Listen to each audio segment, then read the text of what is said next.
morning and welcome. Television Nigeria Guzape Hughes Abuja, the television with the trending news on politics, entertainment, sports, and lots more. I am Lucy Ora. And I am Amino. Welcome to Daybreak show this morning again. You know, today we have a good thing is happening today in the nation's capital. Yeah. The new ministers are going to be inaugurated today, and the president has come out to say that we should expect results from this minister, and he also said that the new ministers won't have direct access to him. Well, that is quite interesting, Lucy. And I would say, for the past 2 days now, the president has been charging the incoming or waiting ministers on what to expect. And by that statement that the ministers will not have direct access to him is still, I don't really comprehend that, because being the manager... Who would the ministers have access to if they don't have access to him? I don't get it. I don't really get it, because he is the manager, just like you are managing an organization. If your employees who are directly answerable to you don't have access to you, how do you think they can discharge their duties if they have any challenges? Yeah, that's looking a bit dicey coming from the president, because I'm wondering, if your ministers don't have access to you, who would they have access to? I don't know. And this that is brings questions the question. every Nigerians will be asking. Maybe the chief of staff. I don't know. Anyway, and then Wadume comes out to say that after the army shot the police, they let him go. Well, the NPF, Nigerian Police, I will commend them for doing a fantastic job for rearresting Wadume, because I think the whole thing, if you look at it, it's telling a lot on our intelligence. You understand? Yeah. The security, the corruption that tends to be ongoing in the security sector, call for urgent I don't know. Yes, investigation, because it's not representing the image of Nigeria at all for police and the soldiers. You understand? Doing this collab. Yes. In terms of when it comes to, we're talking about a proposed kidnapper kingpin, and then the police and the military are beginning to have issues there.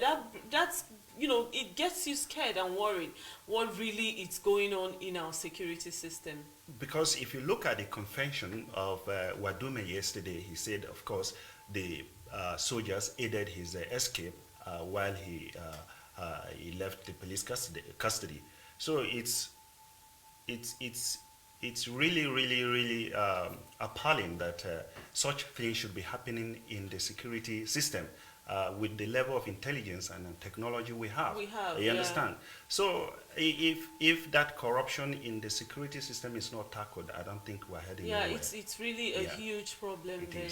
Anyway, we hope that the new ministers that are being appointed this time, inaugurated today, we are looking forward to know what their portfolios are going to be. We're looking forward to know who gets what, and hopefully Nigerians won't have any issues with regards to the portfolio, because I think Nigerians are beginning to worry, because NLC had come out to say we don't want Ngige as Minister of Labour anymore. So everybody is he going to get Labour again this time around? Yes, and that's the beauty of it, because I understand that not telling Nigerians who are the portfolios of respective ministers, I think is like keeping us in suspense. You understand? We have been in that suspense for after the screening, and a lot of Nigeria has actually demanded that, yes, why not assign portfolio before sending them for screening? Because I feel if portfolios are not assigned, how would the senators, I beg your pardon, be able to interview these people? Because that's you come and you ask someone you feel, oh, maybe this person will be appointed as Minister of Labour, and then you ask him questions based on Labour, and it turns out he's now given Minister of Power. So it seems like we're beginning to, how do we actually, I think there should be a review, but the presidency is saying that the Senate has no right to ask the president to attach a name. A portfolio, I beg your pardon. Yes, I think like you rightly said, there should be a review. That is true because if you are employing somebody to manage your organization, I'm sure through his CV you should be able to assign a particular position to that person based on his credentials. But if you do not, it's like I don't know how to put it, putting a peg around the hole, not in the hole. So it's so confusing. We will not know that yes, this man is looking at his credentials. We know okay, he is fit into this position.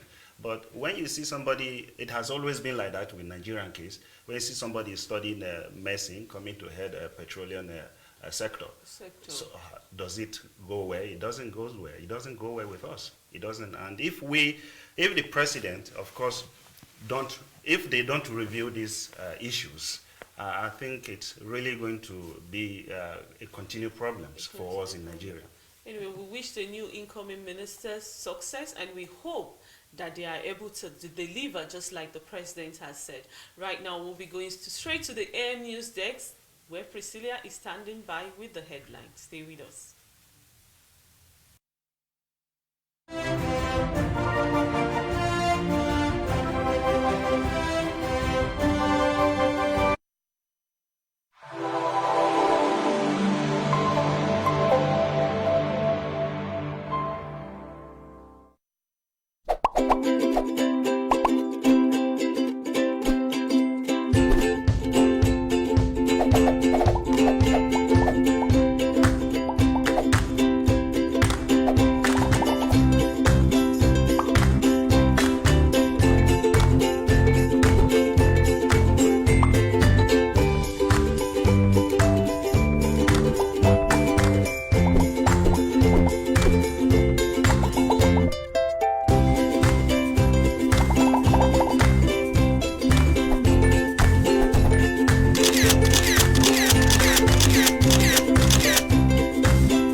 Fashion is life. And so is music. Ladies! If not play, make it pop up as I know they say. I want binu to it. Only more jet for choco. And all the movies you can watch basically. Walks through walls and stuff. So watch us. Follow us. Connect with us. Television Nigeria. Hang with the gang. Part of the fan. On Flex Arena. It's entertainment. On our lips. Lip.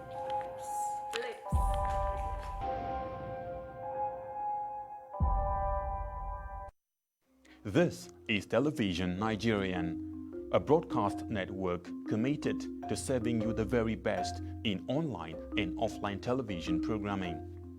Situated in the serene environment of Guzape, Abuja FCT, TVN, as it is fondly called, caters to a wide variety of audience via carefully orchestrated mind-blowing programs in the areas of fashion, business, politics, entertainment, religion, movies, food and health, culture and lifestyle, events around the globe, sports and foreign news.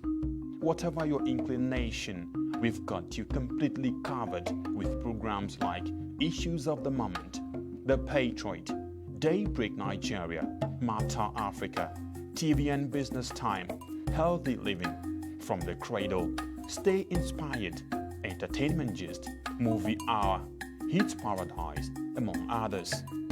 All designed to keep you thoroughly informed, entertained, at the edge of your seats and yearning for more. A tour around our domain will reveal a highly dedicated staff force and a state-of-the-art facility and equipment for high-definition quality broadcast, making our station your #1 choice in advertising your business and propagating your ideas. We are currently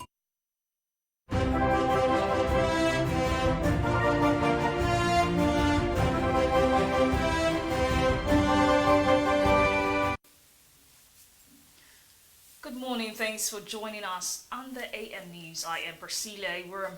The presidential candidate of the People's Democratic Party in the February 23rd election, Atiku Abubakar, on Tuesday said there was no cause for alarm on the verdict of the Supreme Court to strike out his appeal to inspect the central server of the Independent National Electoral Commission.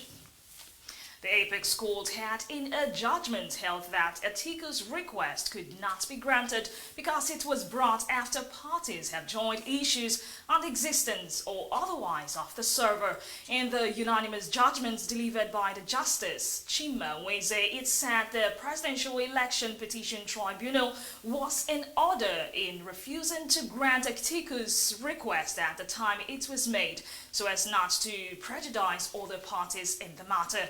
In addition, the Apex Court held that the appeal lacked merit because the appellants failed to prove how the decision of the tribunal was unfair to them. One person died on Tuesday in an auto crash along a Greek bus stop in Ikorodu area of Lagos State. The incident happened around 12 noon in Ward Agolonto on Ikorodu Road.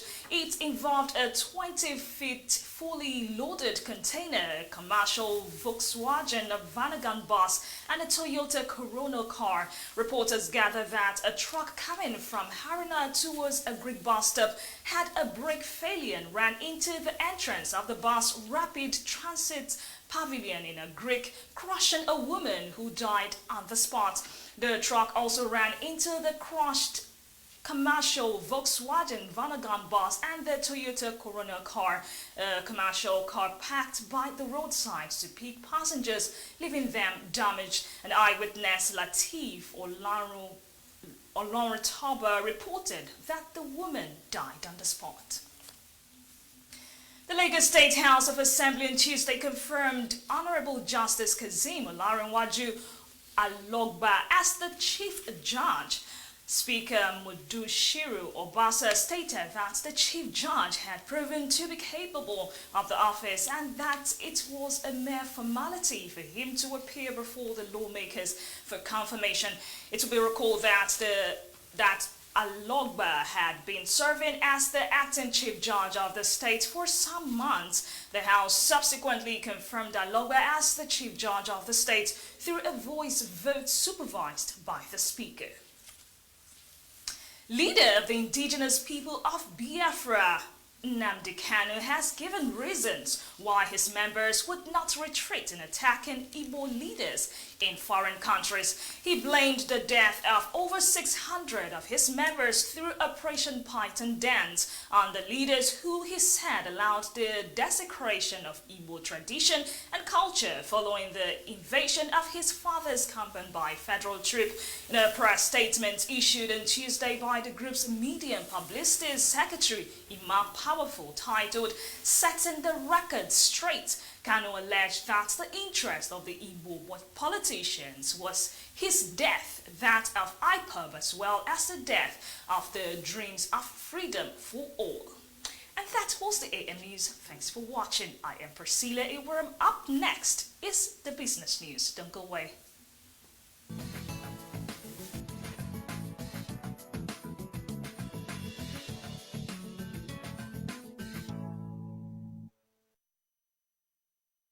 Governor of Central Bank of Nigeria, Godwin Emefiele, on Monday said that more items will come under the bank's policy of restricting official foreign exchange for importation. He also said the forex restriction to importers apply to food items that could be produced in Nigeria and not a total ban on all food items. Emefiele stated that President Muhammadu Buhari was misrepresented when he made a reference to the issue last week in Katsina State. According to Emefiele, who spoke with State House correspondents, the same policy has been in place since 2016 and has not changed. He made a reminder that 43 items had been on the import restriction list, adding that the president did not make any fresh pronouncements banning food importation into Nigeria. The governor further stated that more items would get on the list in due course as long as they could be produced locally. The national stock market witnessed a rebound on Monday after 2 consecutive weeks of losses, gaining 93 billion naira.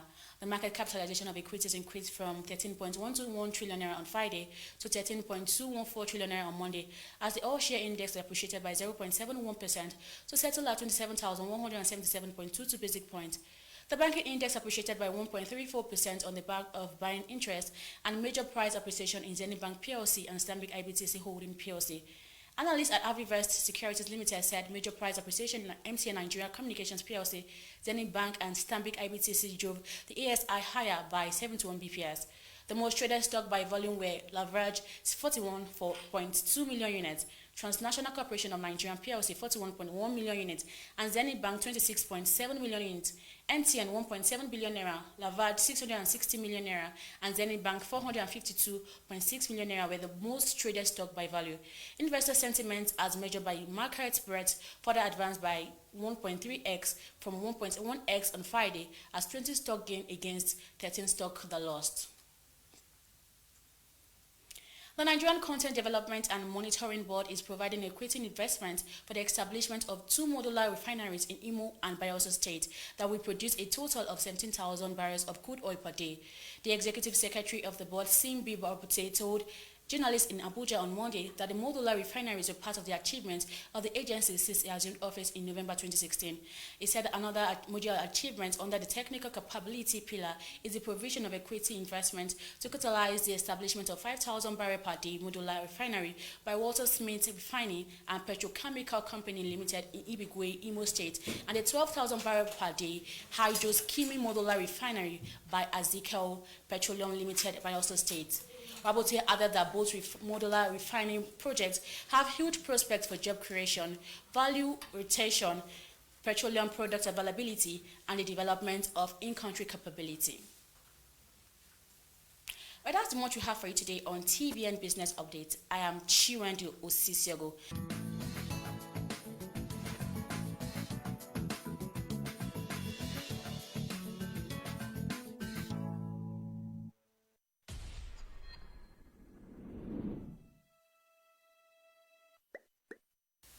Thank you so much, Chiwendu Osisiogu, for that business news. Right now, we'll be going straight to news across Africa. Stay with us. Africa, oh, Africa, oh, my neighbor. Africa, Africa, Africa, Africa. This is news across Africa on Daybreak Africa. I am Aminu Adamu. A leader of Cameroon's separatist movement, Sisiko Ayuko Tabe, and 9 of his followers have been given life sentences by a military court in the capital, Yaoundé. They were convicted of rebellion, among other charges.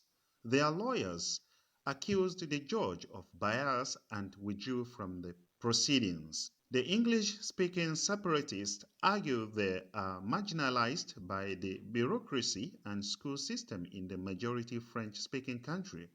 The defendant had been arrested in Nigeria in January 2018 and deported back to Cameroon. Defense barrister Joseph Fru said there were irregularities in the proceedings, including the judge's biases, but the military court rejected his evidence. The long list of charges include rebellion, complicity in terrorism, financing terrorism, revolution, insurrection, hostility against the state, propagation of fake news, and lack of identification. The court also ordered the 10 to pay a fine of 250 billion CFA francs to the government for civil damages and 12 billion CFA francs for court costs. Among the 10 who were convicted was Sisiko Ayuk Tabe, the leader of the so-called Governing Council of Ambazonia, the name separatists have given to Cameroon's Anglophone Northwest and Southwest regions. Cameroon's English speakers say they have been marginalized for decades by the central government and the French-speaking majority. The current crisis started in 2016 when lawyers and teachers went on strike over the use of French in courts and schools. In October 2017, activists declared autonomy over the 2 English-speaking regions, a move rejected by Cameroon's president, Paul Biya. Some took up arms in 2017, and the crisis has forced more than 500,000 people from their homes.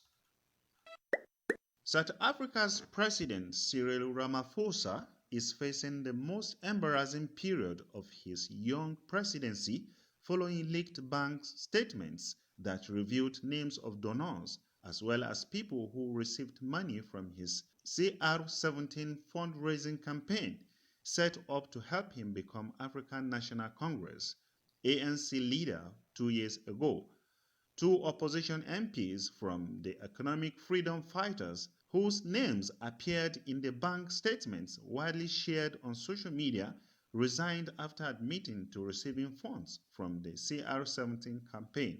In her resignation letter, Tebogo Mokwela stated that she received two payments of 40,000 rand, equivalent of $2,600 each for personal use. Nkangisang Mogosi said she had accepted the same sum of money, a decision that was related to personal situations, she said.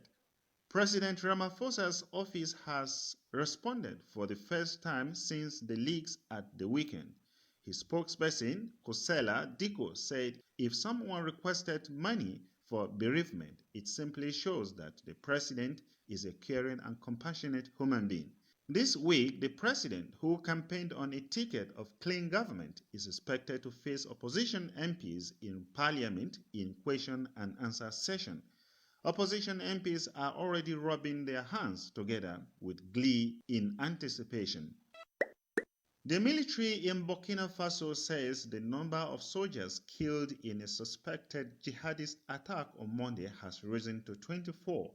Dozens of militants are reported to have stormed the army base in northern Somme province, arriving on motorbikes and pick-up trucks. This is believed to be the heaviest loss the army has suffered in its campaign against Islamist militias. Burkina Faso's main opposition party has called on the government to resign, accusing it of failing to contain the jihadists who have killed hundreds of people in recent years. Zimbabwean security forces have been deployed to block an opposition protest for the third time in 5 days. The latest deployment is in the central city of Gweru, where police are patrolling in trucks and have condoned off a university. The opposition MDC, which called the rallies, described the move as a determined effort by the authorities to ensure there was no more democratic space in Zimbabwe. The MDC failed to overturn earlier bans on protest in the city of Bulawayo and the capital, Harare. An Ethiopian plane was denied permission to land in southern Somalia on Thursday, sources at the airport in Kismayo say tension is high in Kismayo, the capital of Somalia's Jubaland province, where controversial regional elections were supposed to be held on Thursday. The UN and government, backed by Ethiopia, want them postponed, while the regional authorities, backed by Kenya, want them to go ahead. Both Ethiopia and Kenya are part of the more than 20,000-strong African Union force in the country.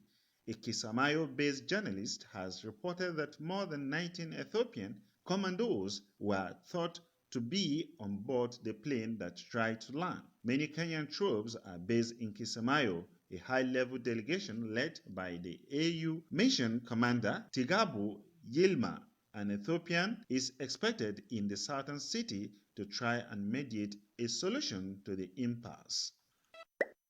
The New York-based South African stand-up comedian is the fourth highest paid in the world.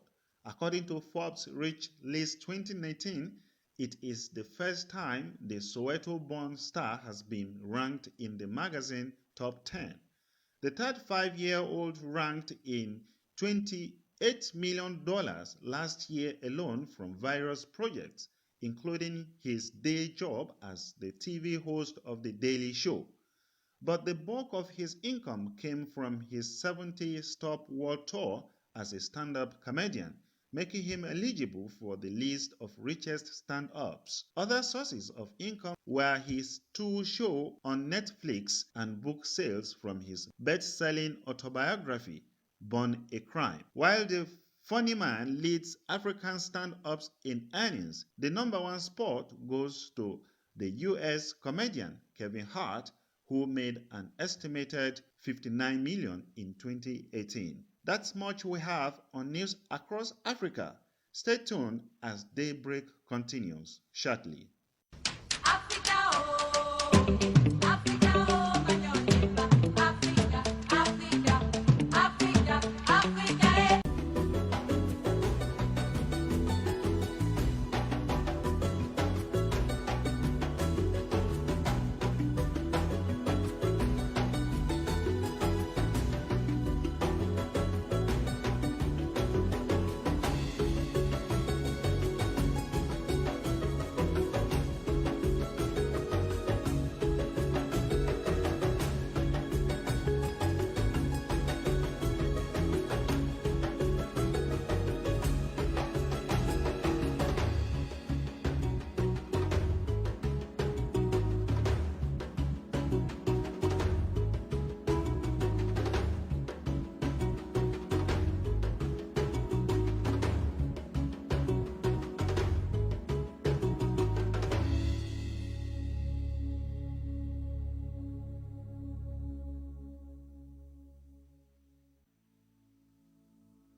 All right, welcome back. This is still show the Daybreak show, television Nigerian. Right now, we'll be taking you to Healthy Living, where our Lillian Ambi will be telling you about hernia, which is common among the males.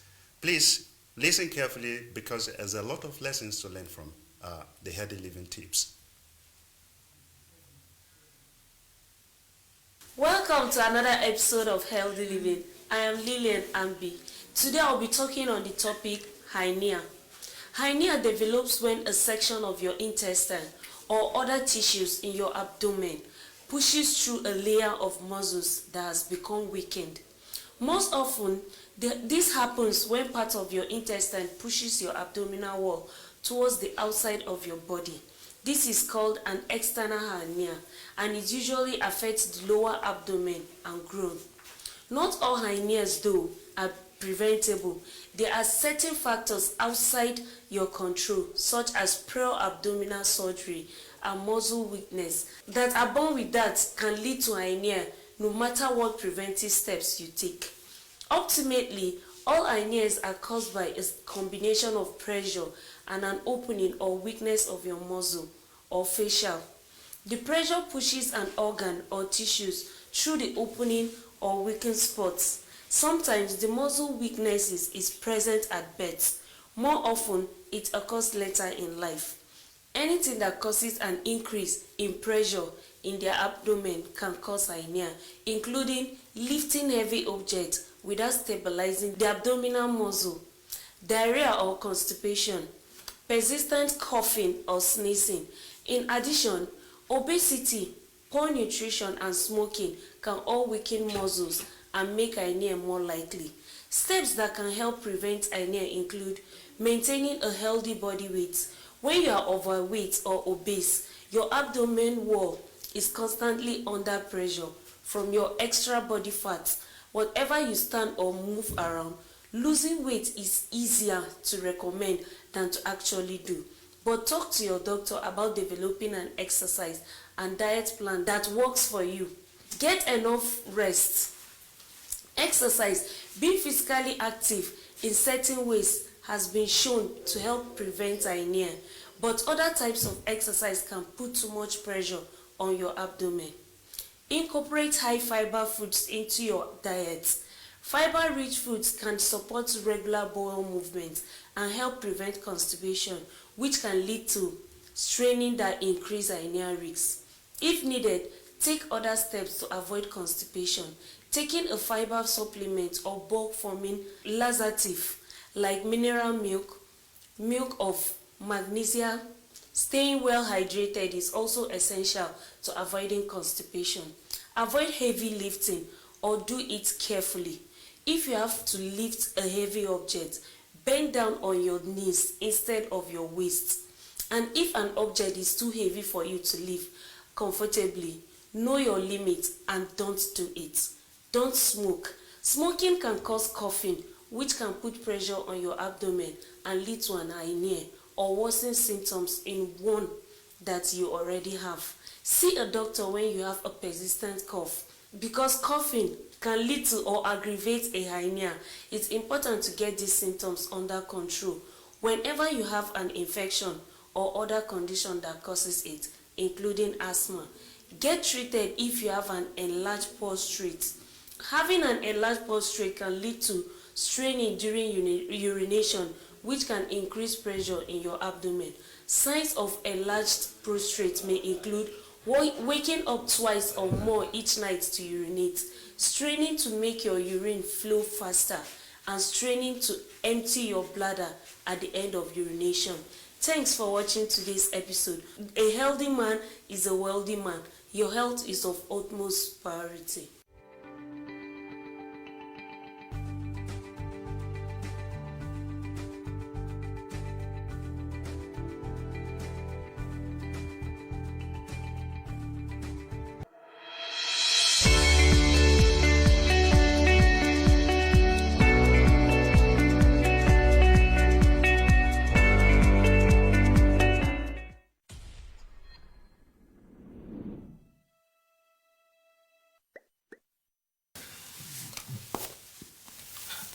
Welcome back. If you're just joining us, this is Daybreak Africa, reaching you live from Television Nigeria, Guzope Hills, Abuja. Right now, we'll be going to the segment where I love most. A newspaper a day drives away ignorance. So, welcome to the show, Mr. Victor. Thank you. Good morning. Good morning. So, today everybody's giggling the inauguration. What's making the headlines? Everybody's giggling. I don't think it's everybody's giggling because me, I'm not. I am happy. I'm excited and I'm happy that there are new ministers that are coming on board after we waited for a while now. I'm surprised that Mr. Victor is not happy. So you're not happy the ministers are there, or you're not happy they are being inaugurated? I don't have any person on the list that was compensated to be a minister. So. You don't have anybody on the list, yes. Compensated. I don't understand that. Okay, so let me just move. All right, so I won't take much time, and I will start today's review from the People's Daily. And the story that makes it to the major headline there is still what we just finished discussing now. New ministers won't have direct access to me, that is the president speaking. They get portfolios today at 11 o'clock. They will all know their portfolios at the State House. That story is fully developed on page 5 of the People's Daily. The picture story there is that of the kidnap kingpin Hamisu Wadume, rearrested yesterday by the special IRT team led by Abakari. Impeachment, set panel to probe Deputy Governor Kogi Assembly directs Chief Judge. Find that story on page 15. Police rearrest Araba kingpin Wadume, and that story is complete on page 3. Uneasy calm as EFCC raid Ambode's houses, not a house, houses. Find that story on page 7. This story broke out yesterday afternoon as it happened in Ekpe, Lagos. FCT, flood destroys 75 houses in Gwagwalada. Still the flood menace ravaging Nigeria, and that story is on page 3.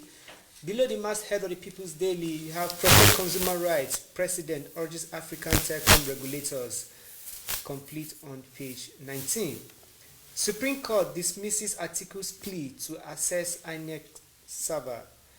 And that story is on page 5, and that happens to be the total package on the front page of the People's Daily. Yes. And PDP, Article losing this case in Supreme Court. Well, what does that mean?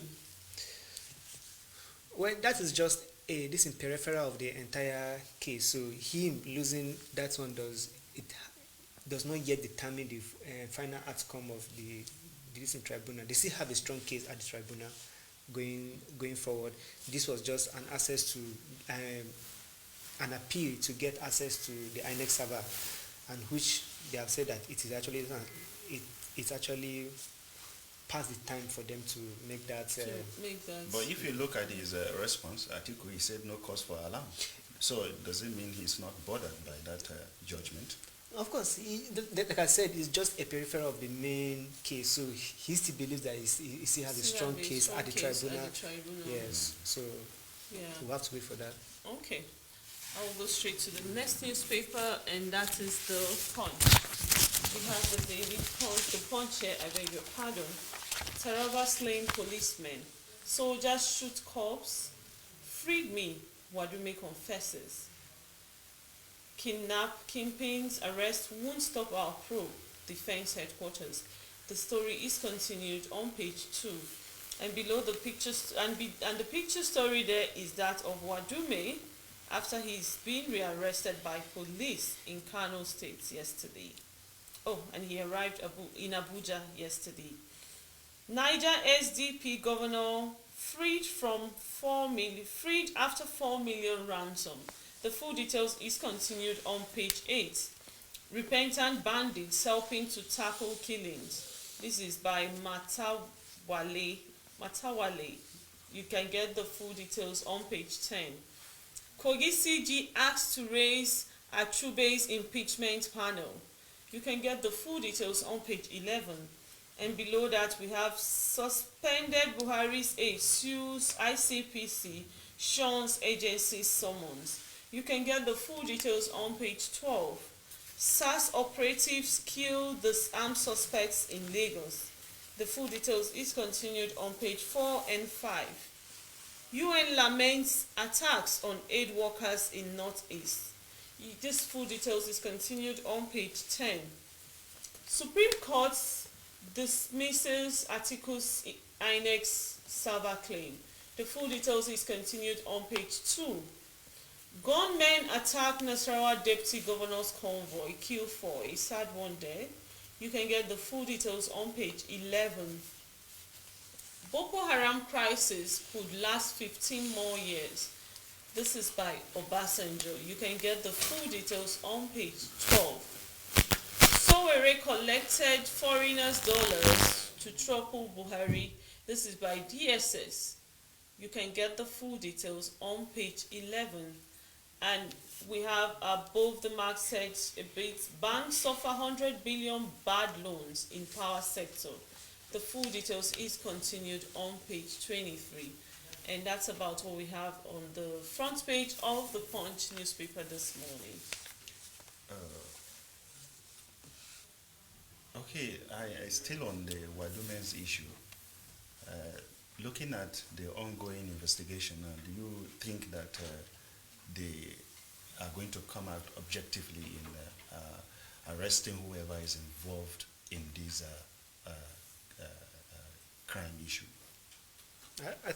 I think even before this kingpin was arrested, the army had already arrested the soldiers involved and the captain that was alleged to have given the order. So I think they are on the course of giving justice. Well, I still give kudos to the Nigerian police because they are really doing a great job, especially the IRT. They are really doing a great job.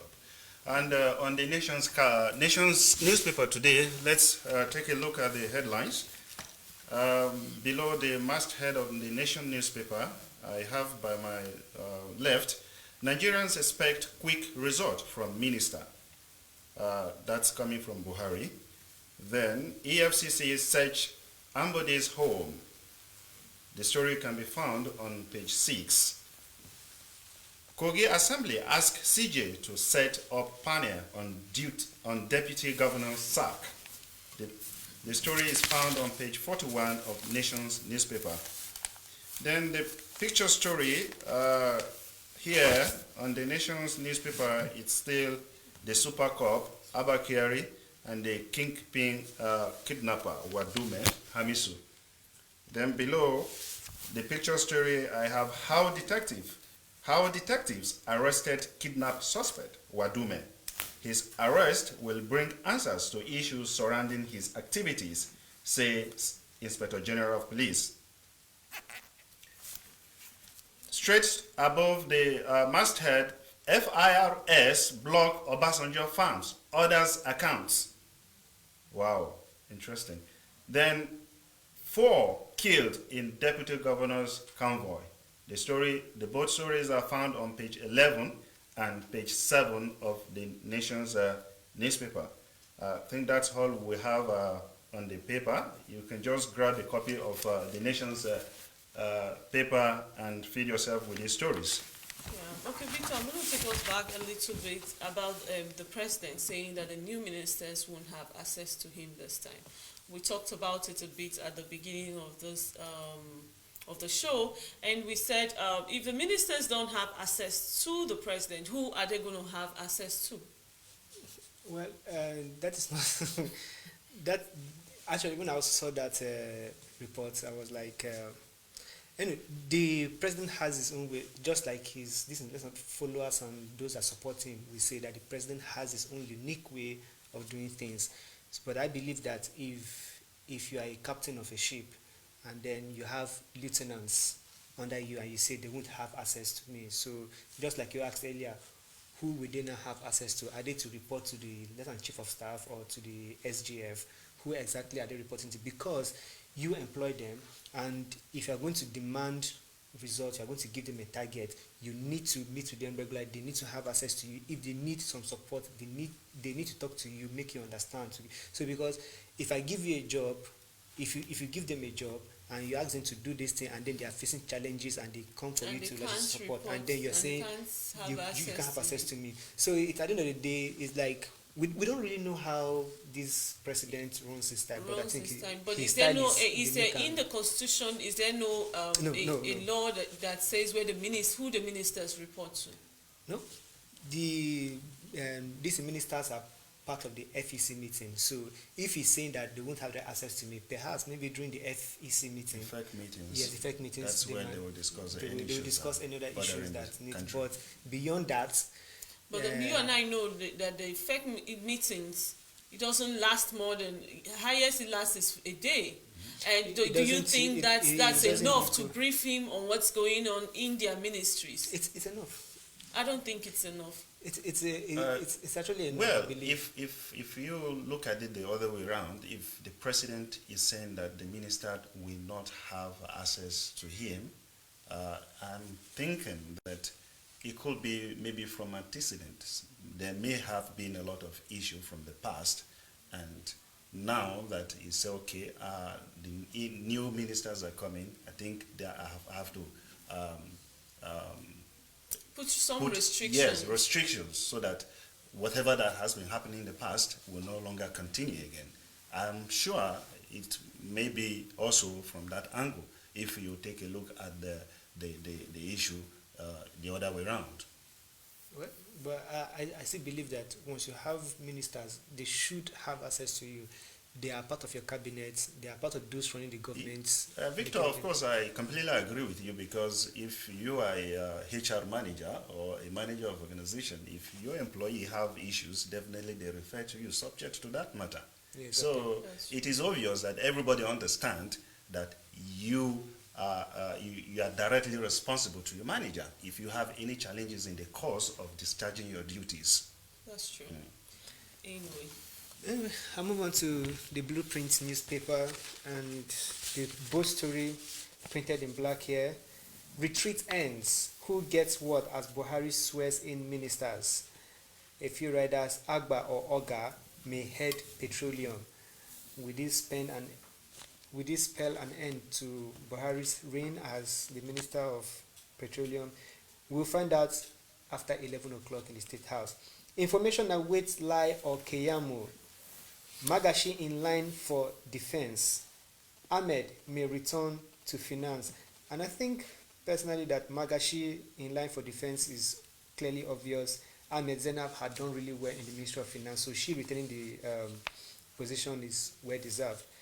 The picture story there, still that of the kidnapped kingpin Wadume, flanked by the IRT special team. And by the left is Yobe State Governor Mai Malaboni exchanging copies of agreements signed with Managing Director Family Homes Funds Limited, Femi Adewale, for construction of 2,600 housing units in the state of Yobe. Why Atiku PDP lost at Supreme Court? No cause for alarm. Ex-VP Atiku Abubakar. Find that story on page 5. DICON to roll out 20 combat vehicles. This is from the DG. Find that story on 32. Journalists Guild rates Kogi Governor high on governance. And you find that report on page 5. Fake admission. 200 Imo Varsity students to miss graduation. Find the details on page 16. And below the masthead, ban north-south headers migration. Ganduje tells FG, says Ruga shouldn't be a national issue. No plan to remove Emir Sanusi. Matawale wants logistic for Zamfara Ruga. That story is on page 14. 3 Benue monarchs suspended over Katsina Allah killings. Find that story on page 16. Nigerian stock market world's worst performing. This is from Bloomberg, and you find that story on page 34. Not a lot of people are going to like that report from Bloomberg. Unilori Moore's community TV broadcasting. Find that story on page 29. Flood kills pregnant woman, 5 others in Jigawa. Full details on page 15. And that is all the blueprint has for us on the front page.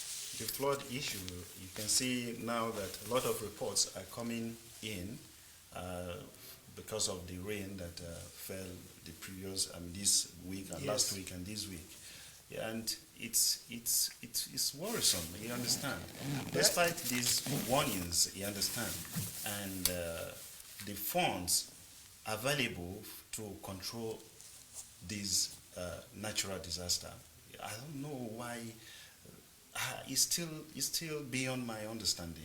The thing is that the thing about some natural disaster is you can't stop them. They will always happen. You just hope that you put in some measures that will mitigate the effects of this lesser nature. So flooding is, for example, like these people that lost their houses in Gwangwalada, are there steps to now, find where for them to stay? Because even in Borono, a couple of people lost their houses too.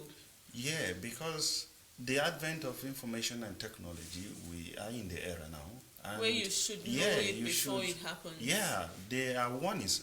Like I did mention, there were warnings that some states will experience flood this year. So, and what has the state, the agencies responsible, you understand, to put these measures are doing, like you say, to mitigate these issues? Because if, of course, Nigeria has not been experiencing that much of a natural disaster, and this is the right time, if the right step has been taken from the outset, I don't think we should be having this report on a daily basis when it's rainy season. The thing is, sometimes there is nothing you can do other than evacuate that area. That is, if you even have a special report or you have a very confirmed report that the effect or the result is going to be disastrous, the best thing to do is evacuate, leave that area. So sometimes there are no measures you can put on ground to mitigate it. Well, we just hope that the government keep up with the technology and do something better in the near future. And then the governor of Kano State, Ganduje, coming out to say that the federal government should stop the north to south headers. Migration. And I think as much as in recent times the governor hasn't been in the news for good things, but I think of recent he has been making a lot of good effort on this Ruga issue, and he seems to be kind of very less and circumspect in discussing about the issue, what needs to be done about the issue. And I think he is right if he say that it shouldn't be a national issue. I think this has been the position of people from the onset, that cattle rearing is a personal business. So government shouldn't be thinking of saying we want to allocate land to private people to run their private business for their own benefit and all of that. So it's something that if a state, which is what I was advising, if a state does not want cattle roaming in the adjacent wherever. So you can do grazing that say, okay, look, you people want to sell cattle in our state, then you must rear your cattle in these particular areas. No more roaming about the street. Let them do that. Or somebody to come out and say, okay, I'm buying this land and I will use it for my own ranching, for my own cows. Anybody that wants to buy will come to my ranch and buy a cow and take to the abattoir, or I take to the market myself and I sell and then come back. So it shouldn't be something that is going to be a national policy to be implemented in every state. Some states even lack land. Like for example, Lagos State. Where do you want to do? Yes, and Lagos? this thing you need a lot of land for and this ranching, and then Lagos cannot afford to give you that land. Not in Ikorodu, not in Epe. There's no way in No, Lagos. yeah, Lagos they is don't have that space, which means Lagos is going to be exempted from the rural district. But you will not blame the federal government because of the toll of insecurity in the country. You understand, the federal government have to intervene because the respective states are not doing what they ought to do. Which was... I understand you saying, but my problem, my point with this Ruga issue that I'm still trying so hard to understand is rearing cattle not a personal business? That's what it is. Of course. So why should it intervene in other states? I'm using it for example now. I'm a poultry business owner. That's somewhere the federal government hasn't been so clear in defining this Ruga issue for us. That's where I am, my perspective in this, because I'm saying is, I have a poultry business and I come to your place. I want to, bring up my birds. Of course, I'm going to secure a place for myself. Yes. I don't expect that it becomes the problem of the community where I'm trying to raise my poultry. What do? I come to you, you have a piece of land, you have a piece of place. Can I buy it up and start my poultry business? And it's left for you to say, I can't sell to you because I don't want to. You keep, and of course you will end up finding a buyer, Somebody, exactly. a seller actually. So, but for it to be, my problem is understanding why it is a national issue. And I truly agree with the governor there, because I don't think it should be something that should be a national issue. I don't know where the federal government is coming from. I don't know where the I think it was part of their national livestock protection plan that they have and all of that. Okay, I think of course there are laws regarding that, but you look at the issue at stake here is, if the cattle rearing is a private business, who are the people rearing the cow? Is it still the real herdsmen or the elites? These are also questions we need to be asking, because if the elites are into the cattle business, they don't have regards for the law. Do you understand? They don't have the regard for that. That's why we're still coming back to the same place. That's why I totally agree that if it's the elite, that means we can afford hectares of land. And it means they are educated enough to read and understand this issue. So we should be we are not telling the herdsmen, we are telling those that own the cattle that this is where you're supposed to rear your cattle, this is what you're supposed to do. And not because basically we know that those people who move the cattle around don't own the cattle, they work for somebody and they are barely literate. In fact, they can barely speak the common language that other people will understand in other states. You can talk about this Ruga thing the whole day. It won't finish. And finally, the newspaper this morning, we have the Nigerian pilot, and the screaming headlines there says, Nigerians poor, anxious for a better life. This is by the president. The full details is continued on page 8. And we have the picture story there of the minister-designate Senator Godswill Akpabio discussing with the CBN governor during the 2-day presidential retreat for the ministers and the permanent secretaries yesterday in the presidential villa Abuja. And below the picture story, we have Ruga shouldn't be a national issue. This is by Governor Ganduje. You can get the full details on page 8. I beg your pardon. Deputy governors impeachment. Kogi Assembly directs CJ to set up panel. You can get the full details on page 12. Police rearrest Taraba notorious kidnap kingpin. Full details continued on page 11. EFCC denies raiding ex-governor's Ambode's house. Okay, the full details is continued on page 10. Edo Bauchi Assembly crisis. Reps won't allow law order breakdown. You can get the full details on page 6. Federal government petitions Ukraine over death of Nigerian doctor. The full details is continued on page 11. Buhari redeploys Ita Engan, reappoints Adeshina Garba. The full details is continued on page 11. And below the mark said there we have Buhari replaces head of government agencies as ministers get portfolios today. The full details is continued also on page 8. Northern governors shun conference on insecurity. This is as they said, they lack ability, knowledge to solve security challenges. This is by Bugaje. You can get the full details on page 11. And a bit of sports there. The Tigress set eye on Toyoko 2020 Olympic gold. The full details is on the sports section of the Nigerian Pilot. That's about what we have on the front page this morning. All right. That's And EFCC is coming out to say that they didn't. I think there's a newspaper that said that EFCC raided the ex-governor's house. Yes, but the one I can actually confirm is the one in the paper yesterday where they attempted to gain access to the house, but the residents in the paper protested and refused the EFCC officials from going in. But like they said, like when one paper said houses, so perhaps they didn't succeed in the one in Epe, but they were able to maybe succeed in other of his houses. And it seems that the ex-governor is not even in the country at the moment, so wow. Everything's good. That brings us to But what we talked the about. EFCC has come out to deny that allegation that they did not raid Ambodi's house, but they are investigating the governor. Nothing is ever straightforward in this country. Has there been anything you have seen or that has been straightforward? So it's always there's confirmation and then there's denial, there's confirmation. Because if you look at other, for example, you just said they say but the governor is on investigation, and we have video clips of saying that the EFCC officials were in.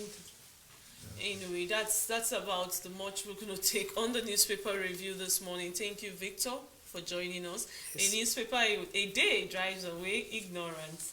So right now we'll be going straight to the entertainment segment, where Priscilla will be joining us in the studio for all the entertainment vibes. Stay with us.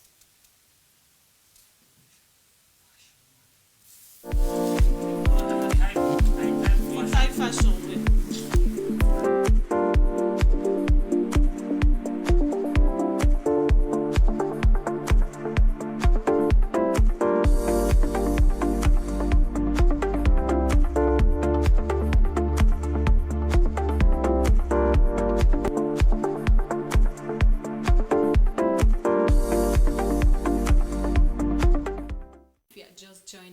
Fashion book. It is all about fashion. Nigeria is a fashion powerhouse not only on the African continent but globally. Numerous Nigerian fashion designers have won accolades for their exemplary work and roles in showcasing the Nigerian spirit, culture and diversity. Today we are talking about the best fashion designers in Nigeria, and we have as number one Folake Folarin. He is the founder of Tiffany Amber, a world-famous iconic label whose journey began in Lagos in 1998. She was born in Lagos and schooled in Europe, where she got an opportunity to interact and engage with various cultures while still at a very young age. Interestingly, she has a master's degree in petroleum law from Switzerland. But as fate would have it, her insatiable passion for fashion led her into fashion design. Her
And we have as number 2 Duro Olowo. The London-based Nigerian-born Duro Olowo shares both Nigerian and Jamaican roots and is a household name in both the Nigerian and global fashion industry.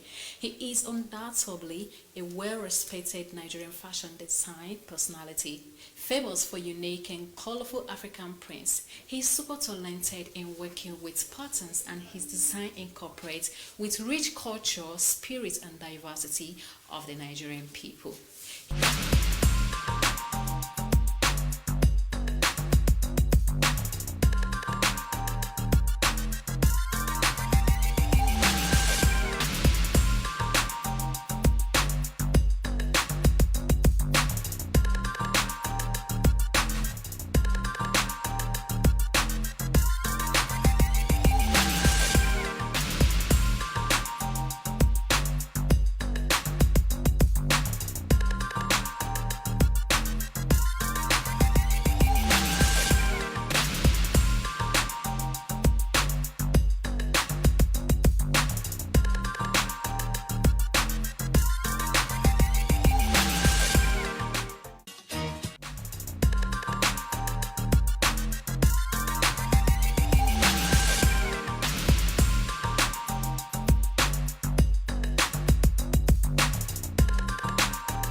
So we have as number 3 Diola Sajo. She is a renowned Nigerian fashion designer, entrepreneur and founder of the House of Diola. Her unique approach of designing lively and colorful prints has earned her a global following, including notable personalities such as Oprah Winfrey and Will Smith, who have recognized her for her celebration of African prints. She designed the label Odua for her mom, who played a major role in popularizing her in the industry. Her recent works include hand-dyed Adire fabric, which is made by a Yoruba woman. Her reputation spans beyond the African continent, earning her fame and respect.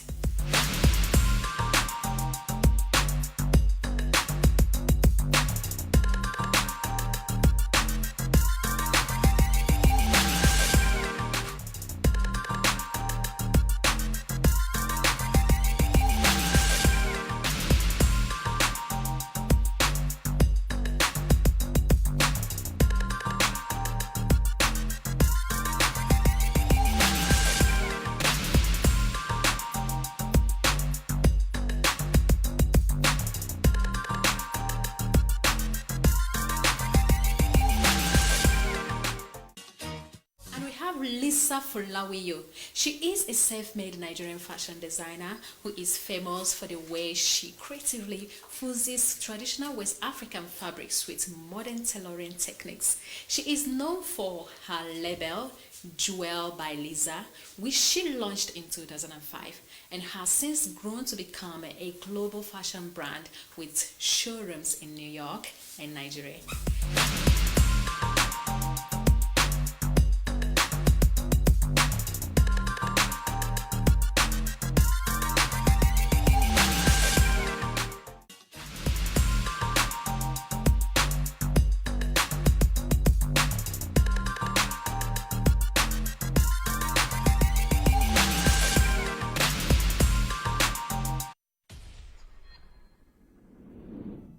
Thank you so much, Uchechi, for that update on Fashion Book. Right now, we have Priscilla in the studio.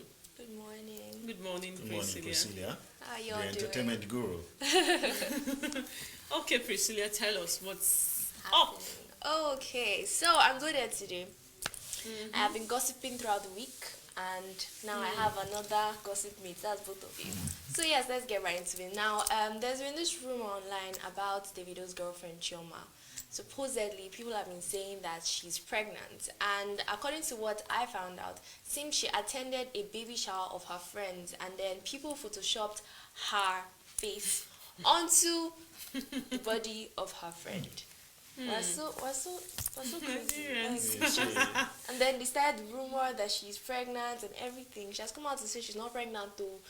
You guys know how to Photoshop very well. Because I think I had a bit of that rumor where they were saying that she's pregnant, and I felt it's a beautiful thing because it's. You see what technology has caused. You see, they can Actually just go online and do it stuff would be about very you. nice to see Chioma and Davido, tie the knot. I think tie the knot I would want to see. Having a baby, Davido has like 2 or 3 baby maybe mamas Chioma's already. baby. But I feel like, Chioma has really shown everybody that he really loves her, and then she means a lot to him. So if they want to do something, they should do it the right way. They should get married, and do it right, Oh, hold a minute. So far, how many baby mamas? I think it's about 3. Oh. 3? Yeah, or 2. And were they married, like the real thing was done? Baby mamas are never married. Baby mamas are not married. They Yes. actually just have their babies, and they're single mothers, single fathers and single mothers. Just like that? Uh-huh. Is it because it's a musical icon? I think baby mamas, women are becoming. It's no more those days where women will say, "Oh, you have to get married before you have a child." A lot of women are saying, "I can be a single mother. I can do this alone." But that's not our culture. If you take a look at it. I don't think it's about culture. I think it's more about money. It's about what you can afford and what you can do. Actually, yeah, if you can afford it. But I know that some of the musicians who are singing, they talk about a lot of things that is happening in the society. They speak against ills that happens in the society. No, remember you're sitting next to 2 women. It's not an ill in any way. I think it's not normal, Lucy. It's somewhat to become a baby mama. From where you're coming from, African setting. I think really a lot of things are changing in our culture. Okay, you're admitting now. Yes, which is beautiful. In the olden days, they would say, a woman can't stay alone without the husband. Not loud. Loud is beautiful. Yes, it is beautiful to see a woman if have there's a somebody, child. if there's somebody and you know that you guys cannot work married, and then you're pregnant for this person, you don't have to be pressured to just marry this person because you're pregnant out of wedlock. No, can we move on to our next story? I think this is not about religion or culture. It's about trends and stuff that's actually happening. I get it. It's not even. It's not an ill. It is not an ill. It's what's happening, and Mr. Amin, you have to deal with it. I'm dealing with it already. Now moving on. So lately, Bobrisky posted a picture of himself looking beautiful and fly with his nails, his hair, and his makeup, and then a fan of his asked him, what do you do, Seth? What job do you do? And Bobrisky's answer will shock you. He said he's a first-class Abuja runs girl. Wonderful. Yes. And a lot of people have been questioning, what does Bobrisky do to earn money? I think he has hairline. He has a hairline, he has makeup, he has a boutique, I think so. So he has a lot of things that actually give him money. But true. See, this entertainment thing is really crazy, honestly. You're overwhelmed. Really good. You're overwhelmed. Get used to it. Because everything looks upside down. This is Priscilla, and he's actually I beg your pardon. Yes. Oh, it's not she. Yeah, not he says we should call him a she. She's looking like a she there. Yes. In fact, she's even looking more beautiful than a lot of ladies. She says she's a shim, like a she-him. Okay, a combo of she. But wait a minute. If that reminds me, is there any law about transgender in this country? No. I think we don't have. I think maybe being gay, we have laws against that. Yeah. But he has not come out to say he's gay. Well, he's not trans. I think he's not. I think with Bobrisky, he hasn't really converted to a woman completely. Yeah, I think he just dresses. He's just he's someone who he's what do they call it again? Cross-dresser. Yes, he's just a cross-dresser that loves to dress as a woman and makes his money and business through it. So there's nothing for you. You can't say he's gay because you haven't seen him doing the act. But the look on Mr. Aminu's face is priceless. Because it's beyond my comprehension. You understand? That's the thing. That's I think you're a little bit too serious for us. Are you in? No. I don't think he's in this century. The other century that passed. My apologies, but I think I'm trying to understand you people gradually. You unfold a lot of issues here. Wow. Anyway, Bobrisky and his issues. Bobrisky, I think he's selling. Yeah. He's doing selling his business. I don't know, his private life, not my business, but I think he's selling his business, and people are patronizing him, and he's making a lot of money for himself. I mean, if there's somebody that is the king or queen of controversy, it's Bobrisky. We have to give that to him. And she's a good dancer. We keep confusing ourselves with this him Shim thing. is a good dancer. Thank you very much. I think you got the right word. Shame instead of the she. Shame. Stop hating on Bobrisky. Stop hating on Bobrisky. Alright, now moving on to all things Bibi Naija. So there's this new love triangle in the Bibi Naija house. We all know Kafi and Gedoni previously have a romantic relationship, but now the new housemate Venita has become a part of it in some sort of way. Well, let's go on a quick break. We'll be right back.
So welcome back. Like I was saying previously, Gedoni and Kafi have a love relationship, and now for some reason Venita has come into the picture and she's turning up the heat. Previously, on Sunday, the eviction day thing, Ebuka already asked Kafi about her feeling about how Venita has in some way gotten involved in their relationship, and then Kafi did not say that much, but Venita has already decided to take it heads on. She was telling Gedoni that she can take him from Kafi if she decides to. Okay, Venita is a very fine girl, but I still feel like Gedoni and Kafi have, built some kind of romance. I mean, he's the reason she's in the news every day, So yeah. I don't really understand. And fact is, it's normal for they're in a house, like they're there all the time. Sometimes you have like feelings for somebody. Before now, she was with Fraud, and then I think it became a little bit dicey, and then eventually, she moved on with it. So what's the fate of Kafi now that the Metropolitan Police in UK is still fighting Well, that is what's happening. Like, there is no, I feel like before we actually get the end of the story is when she comes out of the house. I think that's the point where... But I'm sure she doesn't know about what is happening She has outside no the idea. world. She has no idea, and that's the craziest part. Because when I think about it, she's going to come out of the house and this is going to just hit her. Yeah, but she should have expected it, I think. As a police officer, and I heard she's almost in some of the billboards in UK where they are promoting, immigrants to join. Yes. Yeah. So for her to be there, I'm sure she knows the rules and laws guiding you as a police officer. So I'm sure she would have expected that something might be cooking. Is it possible that she's damn the consequences? It's possible, because I don't know, when you go into a game like that, and then deep inside you already know the game you've been playing. You know what the public has been seeing of you. You should, as an adult, you should be able to put one and one together and know, oh my God, if I go out, this might be what is happening. Wow, that's true. That's crazy. Well, still moving on. Also on this whole thing with love triangles in the Big Brother Naija house, there's another new housemate, Elozunam. He and Diane have decided to start their own romantic relationship. They've been whispering to each other, cuddling, and people are beginning to say there's definitely something happening there. I think with the Big Brother Naija house, romantic relationships are a thing. Like, everybody has. And then we had one that turned out really nice. Yes. The ex-Big Brother, they got engaged. Teddy. Yeah, I like that one. So I think really, at the end of the day, it's a game, and that's the fun of it. And they're all playing their games in the house. So we'll see who comes out with the victory at the end of the day. I'm sure that's what everybody is driving at. Of course, that's the end game, and then you have to draw your attention to the fact that some people are not actually being themselves. Sometimes they feel like, oh, maybe if I have this romantic affiliation, people will notice me more, and then they just like, okay, this person is giving me green light, let me just go for it, you know. Yeah. I feel like some housemates should be conscious of the fact that some people use them. Like if they notice that, like, to get into, but the thing is, it's a game really. You have to play your, you have to play the cards. You have to, if you see that you're not a powerful housemate, you have to find out something to make you powerful. And I'm sure a lot of them know that maybe their romantic things will be shown on national TVs and all that, and they don't mind. Because I feel you would have known the pros and cons before. Priscilla, if you're looking at this year's edition of Big Brother Nigeria and compared to the last year's one, which one do you think is more pepper them, and the other one is what? I prefer the first one, the one with Bisola and then Ife. I liked, the combination of people. They were very talented and like they had like visions and and then the second year was also good. We had a lot of professional people from lawyers. We had a pilot, and we had people that were obviously in the entertainment industry. But this year, I don't know. I don't really see anybody that is. Yeah, I feel this year is more of the people who are. They are okay, they are well-to-do. People that have people's attention. And I think that's what many Nigerians are also concerned about, that why is the program meant for the people who are already made? Well, it's just this year. Maybe they decided to do it like this year. Maybe there's a difference, this year. Maybe next year will be something different. Big Brother Nigeria always switches it up, and that's why we like them. Now to our very last story, Tacha has been talking about her relationship outside the house. According to her, she intends to keep her relationship outside the house and she does not intend to have any relationship with anyone in the Big Brother Nigeria house. She also said that's one of the reasons why she refused to join Sheyi at the head of house, that head of house room and everything. And she said she cannot spend a week with another person, especially if it's a meal. So like, I actually respect Tacha. Fact is, people say a lot of bad things about her, but she has not had any kind of like scandal when it comes to romance in the house. She's very, I like the fact. I think she's a very strong housemate. Yes, she's a very strong housemate, and she's just being herself.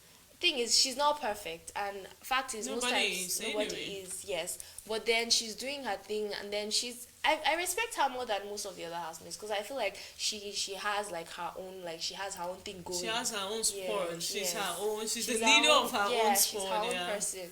Mr. Amin is lost. He does not know anything. Well, you see, I leave you two guys to talk about the entertainment. Anyway, thank you so much, Priscilla, for joining us. We always love to have the entertainment part, except for Aminu. I don't know if he likes it, but me, I love it. And I'm sure the viewers at home love the entertainment section, because a lot of people are watching Big Brother Nigeria, Pepper Them Gang. Anyway, thank you, viewers, for joining us on this edition on Daybreak Africa. Do not forget, you can always leave your comments and follow us on all our social media handles. We'll be back same time tomorrow. I am Lucy Ora.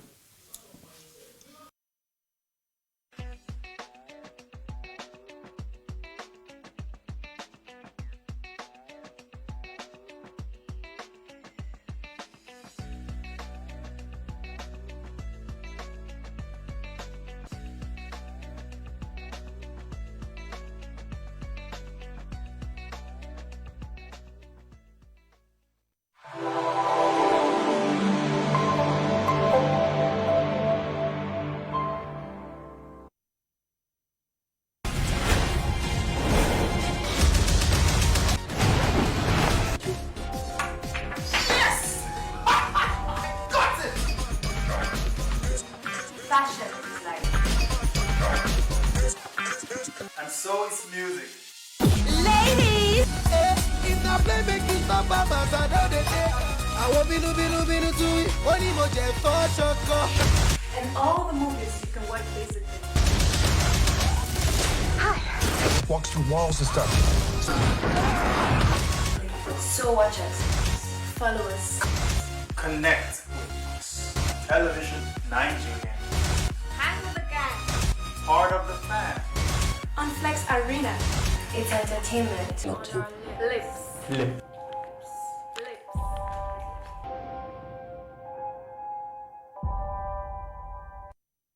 This is Television Nigerian, a broadcast network committed to serving you the very best in online and offline television programming.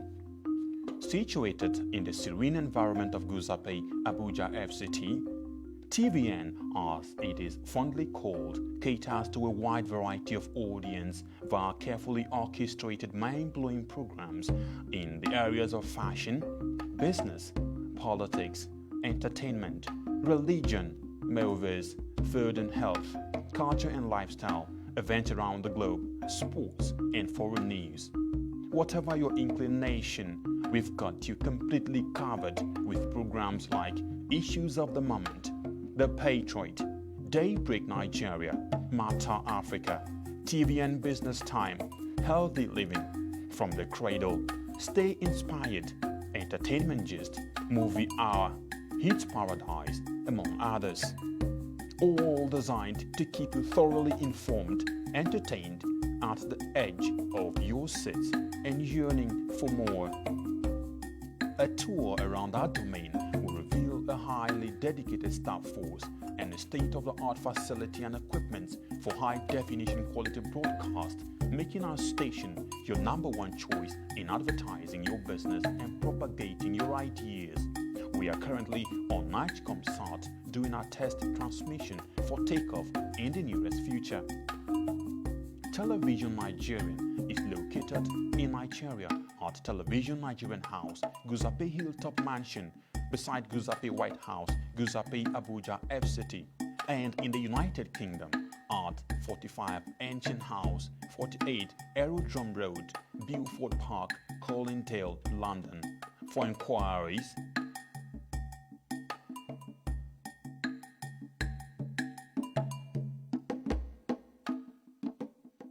Television Nigerian, broadcast beyond boundaries. There's always something happening in the world of entertainment. From trending hot topics to even hotter music videos, the best events, and the most interesting guests, of course. It just pushed me. So find all of that juiciness and more on Posh Spice, the show that brings you all of the most entertaining content from the entertaining world of entertainment. That's lit, man. So watch me bring sizzling hot content to you on Television Nigerian. You can watch us on our Nigecomsat platforms, and if you are not a fan of television, watch us on our social media platforms and our web TV, of course. Don't miss it. Seriously, don't miss it. My job literally depends on it. You might not know the depth